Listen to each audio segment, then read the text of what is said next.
Number 4، جنگ کے مہذب قوانین۔ یہ تو ان چیزوں کا ذکر تھا جو دنیا میں رائج تھیں اور اسلام نے ان کو بند کیا۔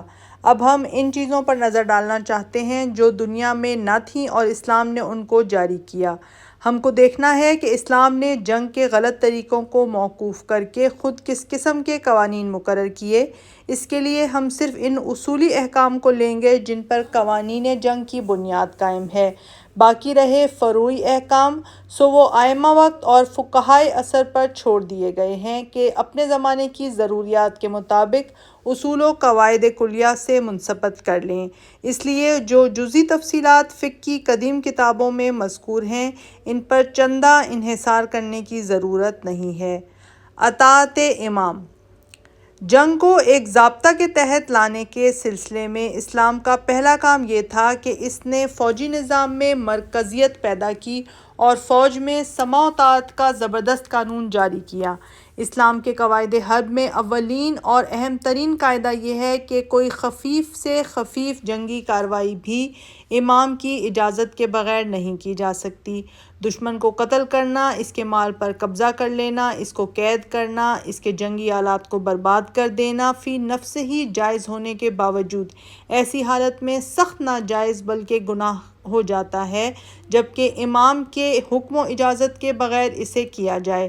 جنگ بدر سے پہلے جب عبداللہ رضی اللہ عنہ بن جہش نے حضرت صلی اللہ علیہ وآلہ وسلم کی اجازت کے بغیر قریش کی ایک جماعت سے جنگ کی اور کچھ مال غنیمت لوٹ لائے تو اس پر حضرت صلی اللہ علیہ وآلہ وسلم نے سخت ناراضی کا اظہار کیا اور ان کے مال غنیمت کو ناجائز قرار دیا۔ صحابہ رضی اللہ عنہم کی جماعت نے ان کو یہ کہہ کر ملامت کی تھی کہ تم نے وہ کام کیا ہے جس کا تمہیں حکم نہیں دیا گیا تھا۔ حضرت خالد رضی اللہ عنہ بنی جذیمہ کی طرف دعوت اسلام کے لیے بھیجے گئے اور وہاں انہوں نے امام کی اجازت کے بغیر ایک غلط فہمی کی بنا پر قتل کا بازار گرم کر دیا۔ اس کی اطلاع جب رسول اکرم صلی اللہ علیہ وآلہ وسلم کو ہوئی تو آپ شدت غضب سے بے تاب ہو کر کھڑے ہو گئے اور فوراً حضرت علی رضی اللہ عنہ کو یہ حکم دے کر بھیجا کہ تم اس جاہلیت کے کام کو جا کر مٹا دو۔ اسلام نے اطاعت امام کو خود خدا اور رسول صلی اللہ علیہ وآلہ وسلم کی اطاعت کے برابر ضروری قرار دیا ہے اور امام کی نافرمانی کو وہی درجہ دیا ہے جو رسول خدا کی نافرمانی کا ہے۔ حدیث میں آیا ہے، لڑائیاں دو قسم کی ہیں، جس شخص نے خاص خدا کی خوشنودی کے لیے جنگ کی، امام کی اطاعت کی، اپنا بہترین مال خرچ کیا اور فساد سے پرہیز کیا، اس کا سونا اور جاگنا سب اجر کا مستحق ہے، اور جس نے دکھاوے اور شہرت کے لیے جنگ کی، امام کی نافرمانی کی اور زمین میں فساد پھیلایا تو وہ برابر بھی نہ چھوٹے گا۔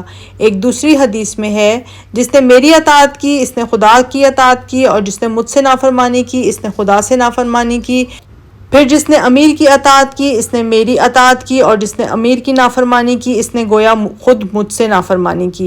ان تاکیدی احکام نے جنگ میں ایک باقاعدگی پیدا کر دی، وہ محض ایک خونی کھیل نہیں رہی کہ فوج کا ہر سپاہی فردن فردن لوگ کی جان و مال کا مختار اور قتل و غارت گری کا مجاز ہو۔ زمانہ جاہلیت میں فوجوں کے سپاہی آزادی کے ساتھ لوٹ مار کیا کرتے تھے اور غنیم کے ملک میں گھسنے کے بعد ہر سپاہی کو اختیار ہوتا تھا کہ جس کو چاہے قتل کرے، جسے چاہے لوٹ لے، جس گاؤں اور جس کھیتی کو چاہے جلا دے اور دشمن قوم کو تباہ و برباد کرنے کے لیے جو جی میں آئے کرے۔ خود سکندر کی فوج بھی، جس کا ڈسپلن بہت مشہور ہے، اس کلیے سے مستثنیٰ نہ تھی۔ ایران میں پیش قدمی کرتے وقت اس کے سپاہیوں نے جس آزادی کے ساتھ ملک کو تباہ کیا تھا، ان کے حالات تاریخوں میں محفوظ ہیں۔ لیکن اسلام نے فوج کے لیے جو قواعد و ضوابط مقرر کیے ہیں، ان میں افراد فوج کو اس قسم کی آزادی دینے سے قطعاً انکار کر دیا، کیونکہ اسلام کے نزدیک انسانی خون بہانے کی ذمہ داری ایک بہت بڑی ذمہ داری ہے جس کا نہ ہر شخص متحمل ہو سکتا ہے اور نہ ہر شخص اس کے موقع و محل اور ضرورت و عدم ضرورت کا فیصلہ کر سکتا ہے۔ اسلامی قانون میں جنگ کے تمام اعمال کی ذمہ داری اور امر و نہی کے تمام اختیارات کا حامل ایک امیر کو بنایا گیا ہے اور فوج پر اس کی کامل اطاعت فرض کر دی گئی ہے، یہاں تک کہ کسی سپاہی کو اتنا اختیار بھی نہیں دیا گیا ہے کہ امیر کی اجازت کے بغیر دشمن کی سرزمین سے کسی درخت کے پھل توڑ کر کھا لے۔ وفائے عہد: اسلامی قانون نے جنگ اور صلح دونوں حالتوں میں وفائے عہد کی سخت تاکید کی ہے۔ حقیقتاً اخلاقیات اسلام کے قواعد اصلیہ میں سے ایک یہ بھی ہے کہ انسان کو سخت سے سخت ضرورت کی حالت میں بھی اپنے عہد پر قائم رہنا چاہیے، بدعہدی سے خواہ کتنا ہی بڑا فائدہ پہنچتا ہو اور وفائے عہد سے کتنا ہی شدید نقصان پہنچنے کا اندیشہ ہو، اسلام بہر صورت اپنے پیرووں کو تاکید کرتا ہے کہ اس فائدے کو چھوڑ دیں اور اس نقصان کو برداشت کریں، کیونکہ نہ بدعہدی کا بڑے سے بڑا فائدہ اس نقصان کی تلافی کر سکتا ہے جو اس سے انسان کے اخلاق و روحانیت کو پہنچتا ہے، اور نہ وفائے عہد کا کوئی بڑے سے بڑا نقصان اس اخلاقی اور روحانی فائدے کو کم کر سکتا ہے جو اس کے ساتھ توام ہے۔ یہ قاعدہ کلیہ جس طرح انفرادی اور شخصی زندگی پر حاوی ہے، اسی طرح اجتماعی و قومی زندگی پر بھی حاوی ہے۔ آج کل دنیا میں یہ دستور ہو گیا ہے کہ جن کاموں کو ایک شخص اپنی ذاتی حیثیت میں سخت شرمناک سمجھتا ہے، انہیں ایک قوم اپنی اجتماعی حیثیت میں بے تکلف کر گزرتی ہے اور اسے کوئی عیب نہیں سمجھتی۔ سلطنتوں کے مدبرین اپنی ذاتی حیثیت میں کیسے ہی اخلاق فاضلہ اور تہذیب کاملہ کے مالک ہوں، مگر اپنی سلطنت کے فائدے اور اپنی قوم کی ترقی کے لیے جھوٹ بولنا، بے ایمانی کرنا، عہد توڑ دینا، وعدہ خلافیاں کرنا بالکل جائز سمجھتے ہیں، اور بڑے بڑے مدعی تہذیب سلطنتیں ایسی بے باکی کے ساتھ یہ حرکات کرتی ہیں کہ گویا یہ کوئی عیب ہی نہیں ہے۔ لیکن اسلام اس معاملے میں فرد اور جماعت، رعیت اور حکومت، شخص اور قوم میں کوئی امتیاز نہیں کرتا اور بدعہدی کو ہر حال میں ہر غرض کے لیے ناجائز قرار دیتا ہے، خواہ وہ شخصی فائدے کے لیے ہو یا قومی فائدے کے لیے۔ وَأَوْفُوا بِعَهْدِ اللَّهِ إِذَا عَاهَدتُّمْ وَلَا تَنقُضُوا الْأَيْمَانَ بَعْدَ تَوْكِيدِهَا وَقَدْ جَعَلْتُمُ اللَّهَ عَلَيْكُمْ كَفِيلًا إِنَّ اللَّهَ يَعْلَمُ مَا تَفْعَلُونَ وَلَا تَكُونُوا كَالَّتِي نَقَضَتْ غَزْلَهَا مِن بَعْدِ قُوَّةٍ أَنكَاثًا تَتَّخِذُونَ أَيْمَانَكُمْ دَخَلًا بَيْنَكُمْ أَن تَكُونَ أُمَّةٌ هِيَ أَرْبَىٰ مِنْ أُمَّةٍ۔ سورہ نحل آیت نمبر 91 اور 92۔ اللہ کے عہد کو پورا کرو جبکہ تم کسی سے معاہدہ کر لو، اور اپنی قسموں کو مضبوط کرنے اور اللہ کو اس پر ضامن کرنے کے بعد نہ توڑو۔ جو کچھ تم کرتے ہو اللہ کو اس کا حال بالیقین معلوم ہے۔ تم اس عورت کی طرح نہ بن جاؤ جس نے اپنا ہی کاتا ہوا سوت محنت سے کاٹنے کے بعد ٹکڑے ٹکڑے کر دیا۔ تم اپنی قسموں کو باہم دغا کے طور پر استعمال کرتے ہو تاکہ ایک قوم دوسری قوم سے مال و عزت میں بڑھ جائے۔ اس مضمون کی آیات قرآن مجید میں بکثرت آئی ہیں، یہاں ان سب کا احاطہ مقصود نہیں ہے، احکام کی تصریح کے لیے صرف چند آیات نقل کی جاتی ہیں۔ الذین یوفون بعہد اللہ ولا ینقضون المیثاق والذین یصلون ما امر اللہ بہ ان یوصل، اور آگے چل کے ہے اولئک لہم عقبی الدار۔ سورہ رعد آیت نمبر 21 اور 22۔ جو لوگ اللہ کے عہد کو پورا کرتے ہیں اور عہد و پیمان کو نہیں توڑتے اور اللہ نے جس چیز کو جوڑنے کا حکم دیا ہے اسے قائم رکھتے ہیں، ان کے لیے اچھا انجام ہے۔ بلی من اوفی بعہدہ واتقی فإن اللہ یحب المتقین۔ ان الذین یشترون بعہد اللہ وایمانہم ثمنا قلیلا اولئک لا خلاق لہم فی الآخرۃ ولا یکلمہم اللہ ولا ینظر الیہم یوم القیامہ ولا یزکیہم ولہم عذاب علیم۔ سورہ آل عمران آیت نمبر 76 اور 77۔ کیوں نہیں جس شخص نے بھی اپنا عہد پورا کیا اور پرہیزگاری اختیار کی، اللہ ایسے پرہیزگاروں کو پسند کرتا ہے، اور جو لوگ اللہ کے عہد اور اپنی قسموں کو تھوڑی قیمت پر بیچ ڈالتے ہیں یقیناً ان کے لیے آخرت میں کوئی عزت نہیں ہے۔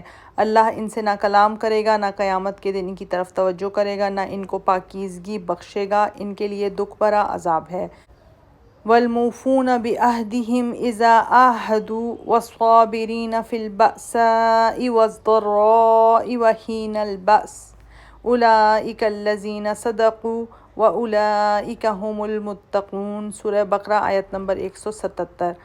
اور وہ لوگ جو عہد کرنے کے بعد اسے پورا کرتے ہیں اور جو سختی و تکلیف اور جنگ کی مصیبت میں ثابت قدم رہتے ہیں وہی سچے لوگ ہیں اور وہی پرہیزگار ہیں۔ وَإِذَا قُلْتُمْ فَاعْدِلُوا وَلَوْ كَانَ ذَا قُرْبَىٰ وَبِعَهْدِ اللَّهِ أَوْفُوا ذَلِكُمْ وَصَّاكُمْ بِهِ لَعَلَّكُمْ تَذَكَّرُونَ سورہ انعام آیت نمبر 192۔ جب تم بولو تو انصاف کی بات بولو، خواہ وہ شخص جس کے خلاف تم کہہ رہے ہو تمہارا عزیز ہی کیوں نہ ہو، اور اللہ کے عہد کو پورا کرو، اللہ نے اس کی تم کو نصیحت کی ہے، شاید کہ تم نصیحت قبول کرو۔ وَأَوْفُوا بِعَہْدِی إِنَّ الْعَہْدَ کَانَ مَسْئُولًا سورہ بنی اسرائیل آیت نمبر 34۔ عہد پورا کرو کیونکہ عہد کے بارے میں باز پرس ہوگی۔ اس تعلیم کا جو عملی نمونہ رسول اللہ صلی اللہ علیہ وآلہ وسلم نے اپنی سیرت میں پیش کیا، اس کے مطالعے سے معلوم ہوتا ہے کہ اسلام میں عہد کی کیا قیمت ہے۔ جنگ بدر میں جبکہ کفار کی تعداد مسلمانوں سے تگنی تھی اور مسلمان اپنی جمعیت بڑھانے کے لیے ایک ایک آدمی کے حاجت مند تھے، حذیفہ بن یمان اور ان کے والد حصیل بن جابر رضی اللہ عنہم لشکر اسلام کی طرف روانہ ہوئے۔ راستے میں کفار نے ان کو روک لیا اور کہا کہ تم ضرور محمد کی مدد کو جا رہے ہو۔ انہوں نے کہا کہ نہیں، ہم تو مدینہ کا ارادہ رکھتے ہیں۔ اس پر کفار نے ان سے یہ عہد لے کر چھوڑ دیا کہ جنگ میں شریک نہ ہوں گے۔ یہ دونوں حضرات کفار کے پنجے سے چھوٹ کر بدر کے میدان میں حضرت صلی اللہ علیہ وآلہ وسلم کے پاس پہنچے اور یہ قصہ دہرایا۔ آپ نے سن کر حکم دیا کہ تم مدینہ چلے جاؤ، ہم عہد کو پورا کریں گے اور ان کے مقابلے میں اللہ سے مدد مانگیں گے۔ صلح حدیبیہ میں جو شرائط کفار قریش سے طے ہوئی تھیں، ان میں سے ایک یہ بھی تھی کہ اگر مکہ سے کوئی شخص بھاگ کر مسلمانوں کے پاس جائے گا تو مسلمان اس کو واپس کر دیں گے، اور اگر مسلمانوں کا کوئی آدمی مکہ جائے گا تو اسے واپس نہ کیا جائے گا۔ یہ معاہدہ ابھی لکھا ہی جا رہا تھا کہ ابو جندل رضی اللہ عنہ بن سہیل کفار مکہ کی قید سے کسی طرح چھوٹ کر لشکر اسلام میں پہنچ گئے۔ پاؤں میں بیڑیاں تھیں، بدن پر مار کے نشان تھے، چہرے پر شدید مصائب کے آثار حویدہ تھے۔ رسول اللہ صلی اللہ علیہ وآلہ وسلم کے سامنے آ کر فریاد کی کہ للہ مجھ کو اس مصیبت سے نکالیے۔ مسلمان ان کی یہ حالت دیکھ کر بے چین ہو گئے۔ 1400 تلواریں رسول اللہ صلی اللہ علیہ وآلہ وسلم کے اشارے کی منتظر تھیں اور اسلامی اخوت ایک مسلمان بھائی کو قید سے چھڑانے کے لیے مضطرب تھی، مگر شرائط صلح طے ہو چکی تھیں، معاہدہ لکھا جا رہا تھا۔ اس لیے اللہ کے رسول صلی اللہ علیہ وآلہ وسلم نے ابو جندل رضی اللہ عنہ کو چھڑانے سے صاف انکار کر دیا اور فرمایا تو یہ فرمایا، ابو جندل صبر کر، اللہ تیرے لیے رہائی کی کوئی صورت ضرور نکالے گا۔ مدینہ واپس ہوئے تو ایک اور صحابی ابو بصیر رضی اللہ عنہ کفار مکہ کی قید سے چھوٹ کر آپ کے پاس پہنچے۔ ان کے پیچھے پیچھے کفار بھی 2 آدمی لے کر پہنچ گئے اور انہوں نے حاضر ہو کر ابو بصیر رضی اللہ عنہ کی واپسی کا مطالبہ کیا۔ رسول اکرم صلی اللہ علیہ وآلہ وسلم کو معلوم تھا کہ مکہ میں مسلمانوں کے ساتھ کیسا ظالمانہ سلوک ہوتا ہے اور خصوصاً بھاگ کر جانے والے قیدی کے ساتھ کیا برتاؤ ہوگا، مگر پاس عہد سب پر مقدم تھا۔ آپ صلی اللہ علیہ وآلہ وسلم نے مظلوم مسلمان کو ظالموں کے حوالے کر دیا اور عہد کو توڑنا پسند نہ کیا۔ اس قسم کے بے شمار واقعات عہد رسالت اور عہد صحابہ رضی اللہ عنہم کی تاریخ میں ملتے ہیں، جن کا احاطہ یہاں مشکل ہے۔ غیر جانبداروں کے حقوق۔ اسلام میں غیر جانبداری یعنی نیوٹرلٹی کی اصطلاح نہیں ہے، بلکہ اس کو معاہدہ کے ذیل میں داخل کیا گیا ہے۔ اسلامی قانون تمام غیر مسلم قوموں کو 2 جماعتوں میں تقسیم کرتا ہے، ایک وہ جن سے معاہدہ ہے، دوسرے وہ جن سے معاہدہ نہیں ہے۔ معاہدین جب تک شرائط معاہدہ پر قائم رہیں گے، ان کے ساتھ شرائط کے مطابق معاملہ کیا جائے گا اور جنگ میں ان سے کسی قسم کا تعرض نہ کیا جائے گا، یہی غیر جانبداری کا مفہوم ہے۔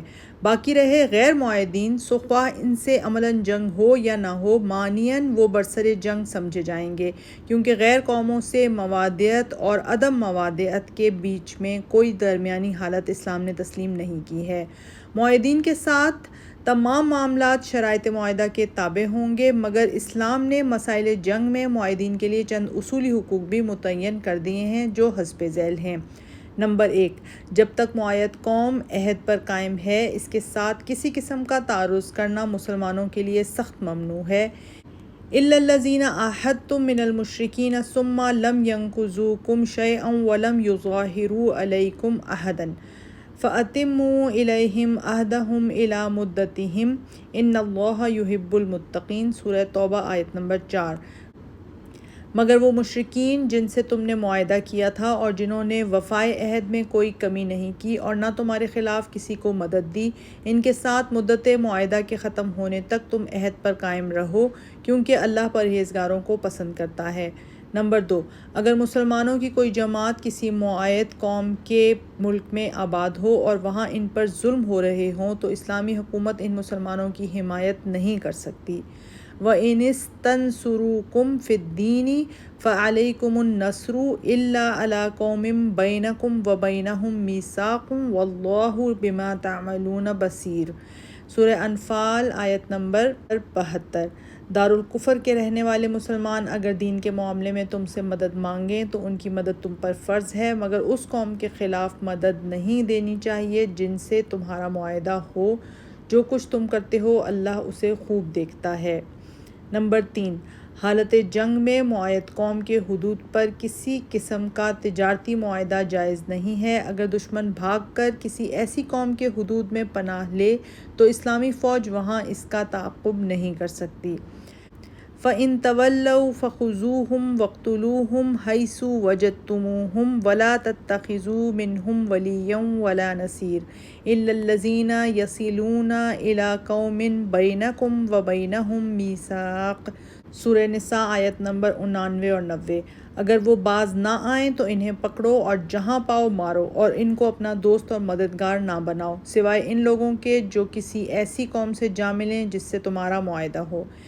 یہ قواعد کلیہ غیر جانبداری کے قانون کی بنیاد ہیں، ان سے جزئی احکام حسب ضرورت منضبط کیے جا سکتے ہیں۔ اعلان جنگ۔ جب کوئی قوم شرائط معاہدہ کی خلاف ورزی کرے اور اسلامی حکومت کے خلاف معاندانہ رویہ اختیار کر لے تو اس کے متعلق اسلامی قانون یہ ہے کہ اس کو باضابطہ الٹیمیٹم دیا جائے اور ایفائے عہد کے لیے کافی مہلت دینے کے بعد جنگ چھیڑی جائے۔ وَإِمَّا تَخَافَنَّ مِنْ قَوْمٍ خِيَانَةً فَأَنبِذْ إِلَيْهِمْ عَلَىٰ سَوَاءٍ۔ سورہ انفال آیت نمبر 58۔ اگر تمہیں کسی قوم سے خیانت و بدعہدی کا خوف ہو تو اس کا معاہدہ برابری کو ملحوظ رکھ کر ان کی طرف پھینک دو۔ برابری کو ملحوظ رکھ کر معاہدے کو پھینک دینے کا مطلب مفسرین نے یہ بیان کیا ہے کہ ان کو صاف طور پر مطلع کیا جائے کہ تمہارے معاندانہ افعال ایسے ہیں جن کی بنا پر ہمارا تمہارا معاہدہ باقی نہیں رہا، اس کے بعد دیکھا جائے کہ وہ اپنے افعال سے باز آتے ہیں یا نہیں۔ اگر وہ پھر بھی باز نہ آئیں تو ان کے خلاف جنگ چھیڑ دی جائے۔ علامہ ابن حجر کہتے ہیں کہ یعنی ان کا معاہدہ ان کی طرف پھینک دو اور یہ اس طرح کہ انہیں کسی کے ہاتھ کہلا بھیجا جائے کہ عہد ٹوٹ چکا ہے۔ علامہ ابن کثیر کہتے ہیں یعنی ان کو خبر کر دو کہ تم نے معاہدہ فسخ کر دیا ہے تاکہ اس علم میں تم اور وہ برابر ہو جائیں کہ تم ان کے دشمن اور وہ تمہارے دشمن ہو گئے اور اب تمہارے اور ان کے درمیان کوئی عہد باقی نہیں رہا۔ ازہری کا قول ہے جب تمہارا کسی قوم سے عہد ہو اور تمہیں ان سے نقض عہد کا خوف ہو جائے تو یہ خوف ہونے کے ساتھ ہی ان پر نہ ٹوٹ پڑو بلکہ پہلے ان کو خبردار کر دو۔ فقہائے مجتہدین نے صرف اطلاع دینے کو بھی کافی نہیں سمجھا ہے بلکہ اس نقض عہد کرنے والی قوم کو مہلت دینے کی بھی سفارش کی ہے تاکہ اگر وہ اپنے معاندانہ رویے کی اصلاح کرنا چاہے تو کر لے۔ اس باب میں اسلامی قانون کی اصلی اسپرٹ صدر اول کے ایک واقعے سے معلوم ہو سکتی ہے جس میں خوش قسمتی سے ہم کو بہت سے اکابر فقہا کے فتوے ملتے ہیں۔ عبد الملک رحمۃ اللہ علیہ بن صالح کے ایام ولایت میں جب قبرص کے لوگوں نے بدعہدی کی تو اس نے لیث بن سعد، مالک بن انس، سفیان بن عینیہ، موسیٰ بن عین، اسماعیل بن عیاش، یحییٰ بن حمزہ، ابو اسحاق فزاری رحمۃ اللہ علیہم وغیرہ ممتاز فقہا سے استفسار کیا کہ فَانبِذْ إِلَيْهِمْ عَلَىٰ سَوَاءٍ ان کا حکم اس معاملے میں جاری ہو سکتا ہے یا نہیں، اور ہو سکتا ہے تو کس صورت سے؟ اس پر فقہا نے جو جواب دیے ان میں سے چند یہاں نقل کیے جاتے ہیں۔ لیث بن سعد رحمۃ اللہ علیہ نے لکھا ان کو 1 سال کی مہلت دی جائے تاکہ باہم مشورہ کر لیں، جو کوئی ذمی بن کر بلاد مسلمین میں آنا چاہے یہاں آ جائے، اور جو بلاد روم کی طرف ہجرت کرنا چاہے وہ وہاں چلا جائے، اور جو قبرص ہی میں رہ کر لڑنا چاہے اس سے تم لڑنے کے حقدار ہو۔ امام مالک رحمۃ اللہ علیہ نے لکھا، میری رائے میں فسق معاہدہ میں جلدی نہیں کرنی چاہیے بلکہ اس پر اتمام حجت کر لینا چاہیے۔ اللہ تعالیٰ فرماتا ہے، فَأَتِّمُّوا إِلَيْهِمْ عَهْدَهُمْ إِلَىٰ مُدَّتِهِمْ، بس اگر وہ تمہارے ڈھیل دینے پر بھی باز نہ آئیں اور بے وفائی پر اصرار کریں اور تم دیکھو کہ عذر ان پر ثابت ہے تو پھر تمہیں اختیار ہے کہ ان پر حملہ کر دو۔ موسیٰ بن عین نے لکھا، اس سے پہلے جب کبھی ایسے واقعات پیش آئے ہیں تو حکام نے ہمیشہ مہلت دی ہے۔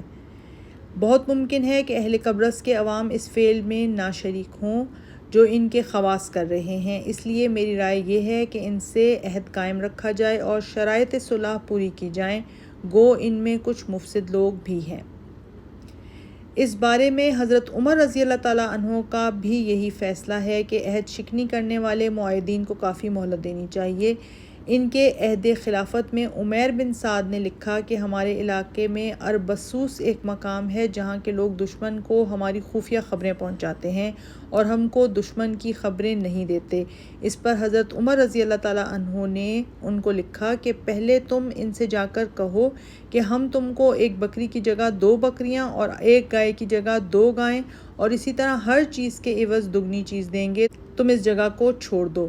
اگر وہ مان جائیں تو بہتر، ورنہ ان کو مطلع کر دو کہ ہمارا تمہارا عہد ختم، پھر انہیں 1 سال کی مہلت دو اور اس مدت کے ختم ہونے پر انہیں وہاں سے نکال دو۔ اسیران جنگ۔ اوپر ذکر ہو چکا ہے کہ اسلام نے اسیران جنگ کو قتل کرنے کی ممانعت کی ہے، لیکن اسلامی قانون میں ان کے لیے صرف اتنی ہی رعایت نہیں ہے کہ وہ قتل نہ کیے جائیں، بلکہ مزید برآں ان کے ساتھ انتہا درجے کی نرمی و ملاطفت کا بھی حکم دیا ہے۔ قرآن مجید میں اسیر اور مسکین و یتیم کو کھانا کھلانے کی تعریف آئی ہے اور اسے نیکوکاروں کا فعل قرار دیا گیا ہے۔ وَيُطْعِمُونَ الطَّعَامَ عَلَىٰ حُبِّهِ مِسْكِينًا وَيَتِيمًا وَأَسِيرًا إِنَّمَا نُطْعِمُكُمْ لِوَجْهِ اللَّهِ لَا نُرِيدُ مِنكُمْ جَزَاءً وَلَا شُكُورًا إِنَّا نَخَافُ مِن رَّبِّنَا يَوْمًا عَبُوسًا قَمْطَرِيرًا۔ سورہ دہر آیت نمبر 8 تا 10۔ وہ خاص اللہ کی خوشنودی کے لیے مسکین اور یتیم اور اسیر کو کھانا کھلاتے ہیں اور کہتے ہیں کہ ہم تو محض اللہ کے لیے تمہیں کھلاتے ہیں، کسی جزا یا شکریہ کے خواستگار نہیں ہیں، ہم تو صرف اس تنگی کے دن سے ڈرتے ہیں جس میں شدت تکلیف سے چہرے بگڑ جائیں گے۔ نبی صلی اللہ علیہ وآلہ وسلم سبایا اور قیدیوں کے بارے میں ہمیشہ حسن سلوک کی نصیحت فرماتے تھے۔ جنگ بدر میں جب وہ لوگ پکڑے ہوئے آئے جنہوں نے 13 برس تک آپ صلی اللہ علیہ وآلہ وسلم کو اور مسلمانوں کو تکلیفیں دے دے کر جلاوطنی پر مجبور کیا تھا، تو آپ صلی اللہ علیہ وآلہ وسلم نے صحابہ کو تاکید فرمائی کہ ان کے ساتھ فیاضی کا برتاؤ کریں۔ اس حکم کی تعمیل صحابہ رضی اللہ عنہم نے اس طرح کی کہ ان کو اپنے سے اچھا کھانا کھلایا، اپنے سے زیادہ آرام دیا۔ بعض صحابہ رضی اللہ عنہم خود کھجوریں کھاتے تھے اور قیدیوں کو روٹی سالن کھلاتے تھے۔ قیدیوں کے پاس کپڑے نہ تھے تو رسول اللہ صلی اللہ علیہ وآلہ وسلم نے اپنے پاس سے ان کو کپڑے پہنائے، حالانکہ وہ وقت مسلمانوں پر بے انتہا تنگی کا تھا۔ ان قیدیوں میں سے ایک شخص سہیل بن عمرو بڑا فصیح اللسان تھا اور رسول اللہ صلی اللہ علیہ وآلہ وسلم کے خلاف زہریلی تقریریں کیا کرتا تھا۔ حضرت عمر رضی اللہ عنہ نے مشورہ دیا کہ اس کے دانت توڑ دیے جائیں، مگر حضرت صلی اللہ علیہ وآلہ وسلم نے فرمایا کہ اگر میں مسئلہ کروں گا تو اللہ میرا مسئلہ کرے گا۔ کچھ مدت قید رکھنے کے بعد حضرت صلی اللہ علیہ وآلہ وسلم نے آخرکار ان سب قیدیوں کو فدیہ لے کر رہا کر دیا۔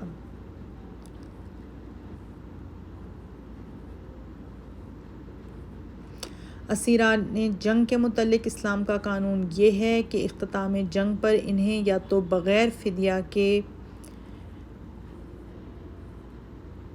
چھوڑ دیا جائے یا فدیہ لے کر رہائی دے دی جائے یا قید رکھ کر نیک سلوک کیا جائے۔ فَإِذَا لَقِيتُمُ الَّذِينَ كَفَرُوا فَضَرْبَ الرِّقَابِ حَتَّى إِذَا أَثْخَنْتُمُوهُمْ فَشُدُّوا الْوَثَاقَ فَإِمَّا مَنًّا بَعْدُ وَإِمَّا فِدَاءً۔ سورہ محمد آیت نمبر 4۔ جب کافروں سے تمہاری مٹ بھیڑ ہو تو پہلے قتل کرو یہاں تک کہ جب ان کو مغلوب کر لو تو پھر قید کی بندش مضبوط کرو۔ اس کے بعد تمہیں اختیار ہے کہ چاہے احسان کا معاملہ کرو یا فدیہ لے کر رہا کر دو۔